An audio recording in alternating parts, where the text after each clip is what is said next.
ระหว่างทางไปหาหน่อใหม่หน่อไหลแวะเติมก็คือแวะซื้อของกินกับกาแฟ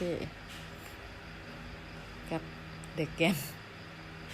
ก็สิไปกันอยู่4 คนมื้อนี้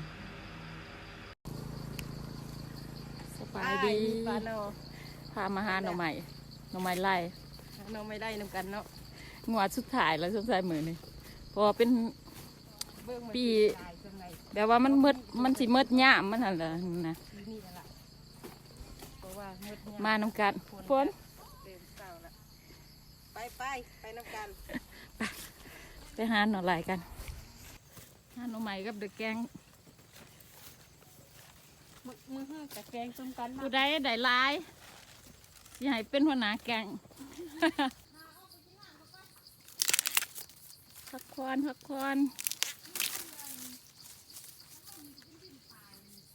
มันหอนหลายบ่แม่นบ่มีได้มันก็มีหลายอยู่ได้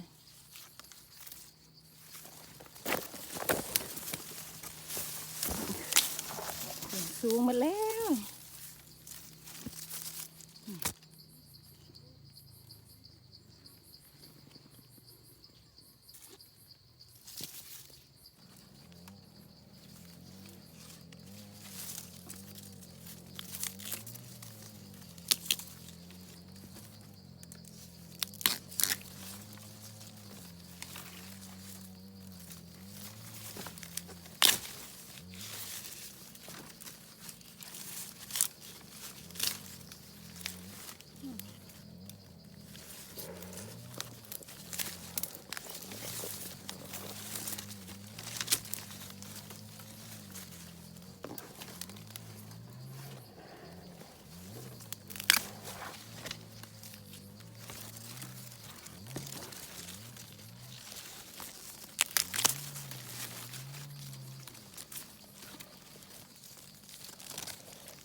เสียบคือกันแม่นนะ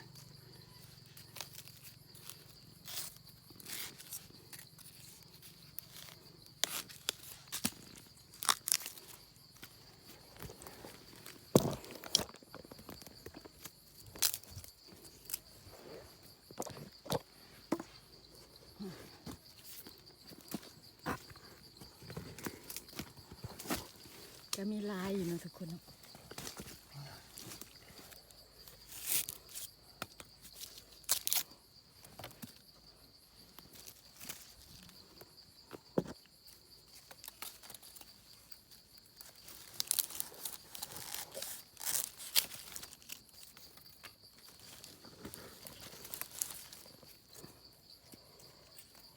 เขาไปไหน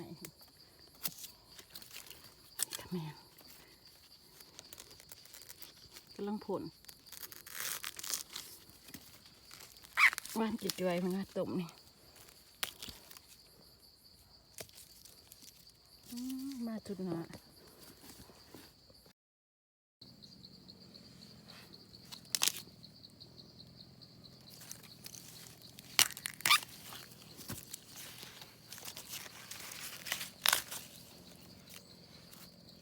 ตัวเ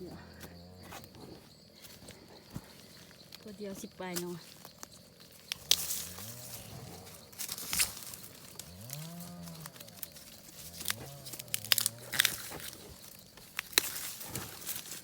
มันจะเป็นนออะไร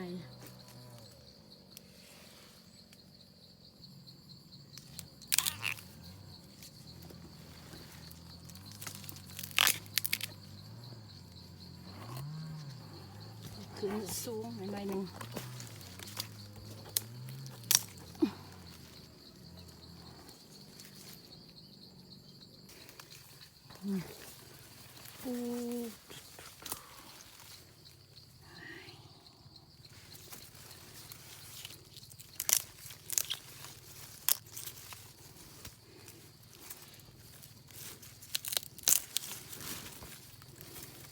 ปิดตะมวนให้เด้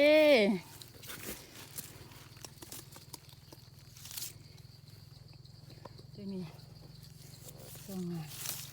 จังได้เจาะ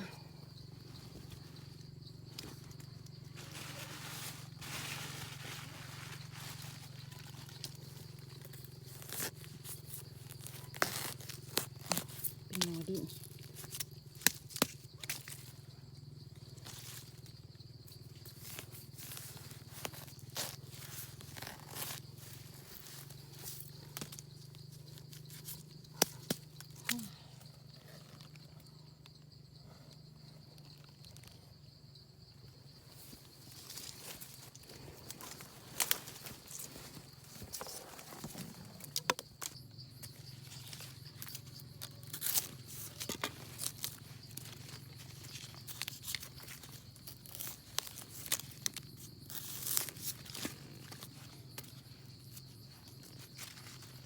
เป็นทั้งคน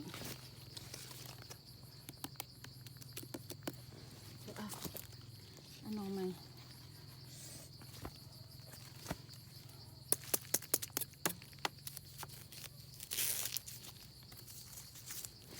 ช่วงนี้มันก็จะลาแน่ละมันก็บ่ค่อยมีปานใด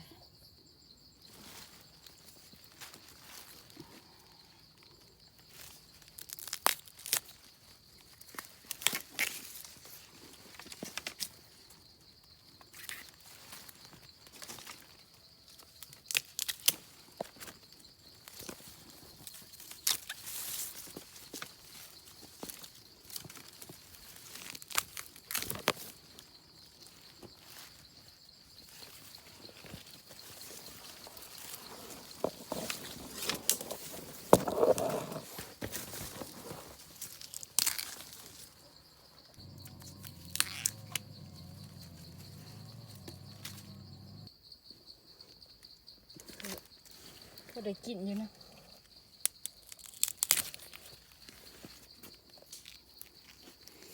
นอนอะไร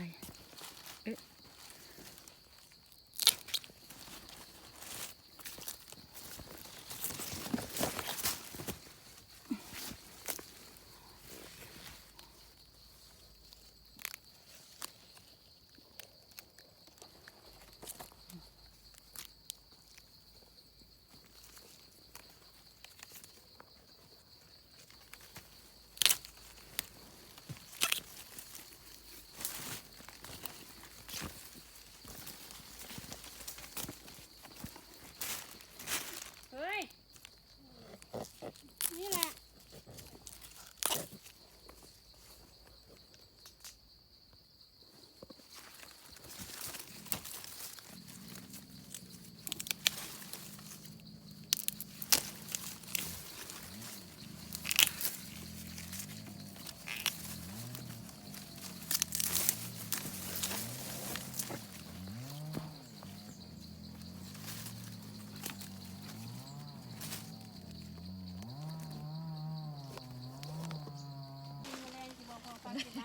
ส่งหัวขาดวาง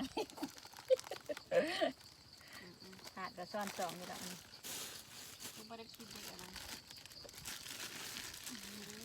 และอันนั้นเดือนได้ว่าป้าหน่อยนี่นะไปหาเอาป้าหน่อยนี่ละน้ำแห้งน้ำขอนให้ไประบองให้เด้อไปน้ำ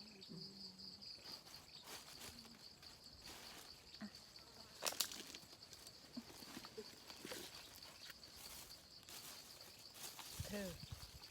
ตุกน้ำเธอนั่งหันได้ไปก้นนั่ง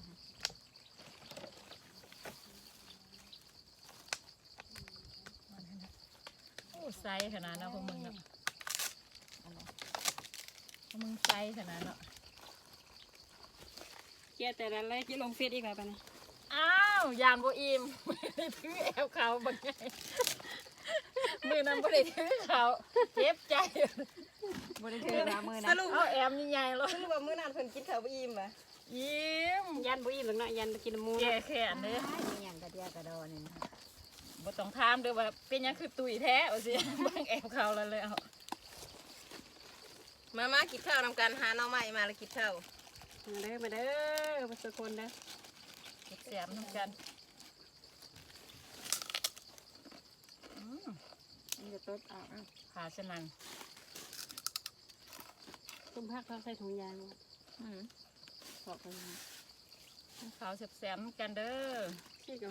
น มากินข้าวเค็มทางเค็มปลาเนา เข้มทางคือเก่า เค็มทาง บวนเก่า มาหาเนาแล้วก็ ไม่เล่ากินนี่วะ กิน เก่า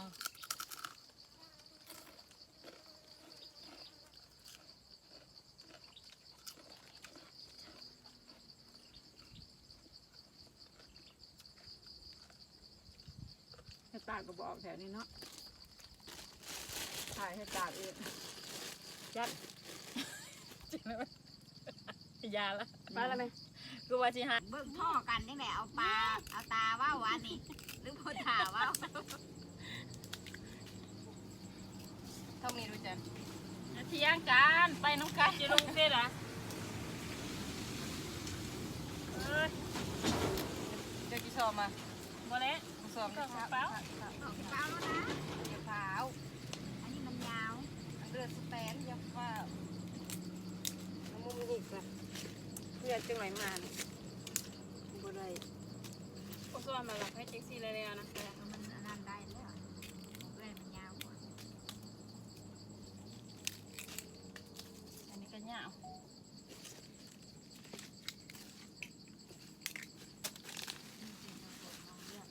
เลือกนอนนะไปไปตา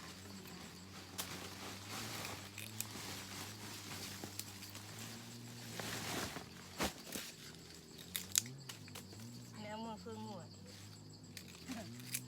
กินสมบัติ เมื่อเพื่อนว่า เขาไปได้เลี้ยง กิน งัว สมบอก กินแล้ว เข่ง เอากุ้งแต่ละเถื่อปอกบะหมี่หัว บ่กิน จะก็บอกเอา บ่กิน กิน เอางัวมึงกินงัวยากูบ่กินนะ กินวัดยังงัวไม่จริง ๆด้วยเสื้อลูกกินเสื้ออันแข็ง ลากออกกัน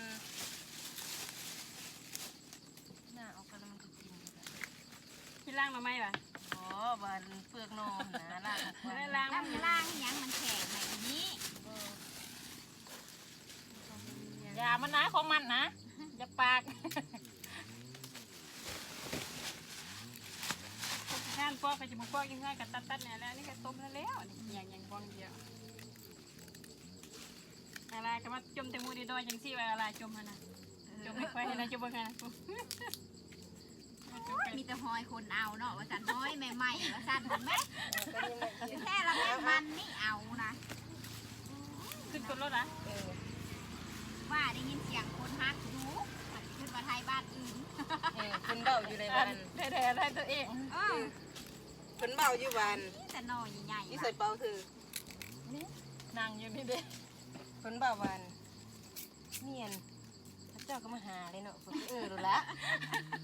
ก็เรียกว่าคนเห็นเด้ โบเห็น พระเจ้าก็มาหาเลยเนาะก็ว่ากุ้งนี่ก็จะเมื่อเพื่องัวผมว่าลึกของมือเลย ใช่หลายเดือน สายดีแล้วบ่ เอามือเพื่องัวเพื่อเอ้ยอย่างของท่านนะไปพาเขาอยู่แต่ละวัน มันเข้าไปหอดในพูนะกว่ามันคายเนี่ยเนาะ ติดเสือมันซักก็ไม่ได้ออก นอขายนะตัวนี้นะ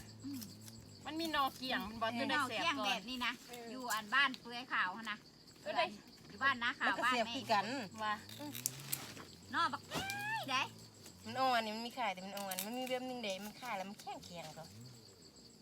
มันขาย แต่ว่าอยู่ในออนเนาะเวลาต้มนะแซ่บๆก่อนมันอ่อนดี แกงแค่ เอาใส่มาพาไปจีซ้อมนอสวย ที่ได้คันบ่เมื่อยก็ พี่กวางเป่าได้ปะ อันแกงมื้อแรงกินน้ำกันหั่นนะแกงมื้ออื่นก็บ่ได้กินคือเก่า หือต้มยางให้ชม แกงยี่ทมบ่แซ่บ ต้น อัน ใหญ่ นี้ก็มาเพื่องัวอีดีมั้ย มันจังเต็มจังได้เต็มทง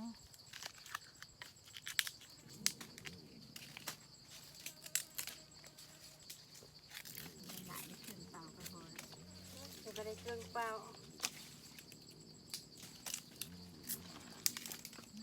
นี่จะได้อีกทงหนึ่งคือว่าบ่เต็ม ก็คือกันนั่นแหละได้ถงอันนี้นะแต่ก็ชอบมันก็จะบ่ได้อะไรอีกอันนี้ ได้อยู่หรอกมันออกอยู่ข้างนั้น นี่แม่ก็ได้เครื่องเลย ห หาแล้วนะมีเหี่ยงนะบ่มีเหี่ยงปานใดเมื่อยมื้อนี้แดดฮ้อนหลาย ลูกสาวอัน เรียนหอนแต่ว่าก็ยังมีลมใดมือนั้นแห้งหาย ตะ เอา ปวด ว่า อยู่นอกบักหลาย เจ็บหัวนอนลายอยู่เนาะนี่แต่นอนบางใหญ่บางใหญ่โทเค็ม บ่กุ้งน้อยๆใหญ่เลยอีกกุ้ง เอาเพื่อ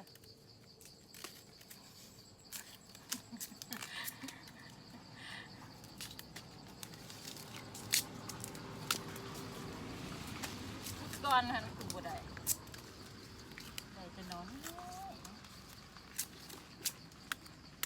แต่ก็คือการสังขาร นี่ยังมาเอาไข่แน่คือว่ามีกี่ปีกี่ปี มีตัวพูดกี่ปีได้ปะฉันนี่บอกว่าเด้อพี่น้องบอกว่าเราสิบอกว่าเดมาปันใดวะ เงิน กระเบาเด้แต่ว่า แต่ไม่บ่ลงแล้วมีสงสารนี่แต่ว่ายังไม่ได้สงสาร กูนับเบิ่งก่อนเลย ยังมื้อใดก็เรียนหนังสืออยู่ งานบุกเก่งเนาะ ว่าอย่างซื้อบุกฟิล์มก็ยังบ่ได้เด้อฟิล์มเขาต้องซื้อก็ได้ โอ้ยสิไปเอาหยังกับ ไม่ มา ได้ปูป้าเท่านั้นซื้อเด้อ น้ำนี่น้ำควายนอนบ่นี่เนาะ โดน โอ้ยเห็ดตาบออก เอามาดูมีจอละ สิออกเนาะ ผ้าเขาอยู่ใส่บุกละ มันก็เศร้าเห็ดดีติ จังน้อยโอ้ยขอนั่งจริงเลยนั่งที่กว้างอันนี้แล้วเราเป็นนั่งจริงตัดป้ายไม่ได้แต่ว่าตัดละ ปอกเบิดปอกเบิดอันนั้นเลยวะหน่อ เพ เล ราะ ย ว่าว ะ เอาแต่เพราะว่า เอาแต่บอกมันหยาวโหด ตัดหยังหลายที่จังได๋มือหอดก็บ่ได้น้อย จงลายเดียวค่อยนั่นน่ะ อ้าวคืออะไรหน่อยที่ มื้อจะแกงใส่มือ มืออื่นอีกแหละ คุณหญิงบ่อยู่ นี่ว่ามือ